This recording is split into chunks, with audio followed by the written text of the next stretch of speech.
परंतु कीर्तिमान मूर्तीला आपण कीर्तिमान ऐतिहासिक माणूस ऐतिहासिक ऐतिहासिक माणूस हा. काही इतिहास घडवला. याच्या आई वडिलाच्या लग्नाला 20 वर्ष झाले याच्या वडिलाच्या लग्नाला 20 वर्ष झाले तर याच्या आई वडिलाला पोर सुरू होत नव्हतं. तरी याच्या वडिलाला मूलबाळ झालं नाही. याचा बापने सावकाया करायचा दवाखाना जा इकडे जायचं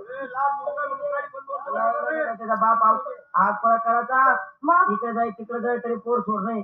होत नव्हतं. याच्या बापाने गुडघे पोट टाकले देवाच्या कवत्या तोडू तोडू पायऱ्या सोडून सोडून तरी पोर सोड झालं नाही. तरी मूलबाळ झालं नाही. नाही मग 21 वर्षानंतर हा जन्माला आला. भाग्य थोर यांच्या आई वडिलाचं आणि यांचंही की 20 वर्ष लग्न झाले मुलगा झाले नाही. 21 वर्षी हा मुलगा जन्माला आला. जन्माला पण आला आला कस काय? त्याला कारण आहे काय कारण आहे? हे आमच्या कवलीचे लोक जरा चांगले होते. चांगली होती. एक एक जणांना मदत केली तर वाद आला नाही. त्याचा बाप पुढे उचला जायला त्याचा नाही रे तसं नाही रे. एक एक जणांना मदत म्हणजे कशी देवा पुढे नवस केला कुणाचा तरी नवस त्या देवाला पावला पावला. तेव्हा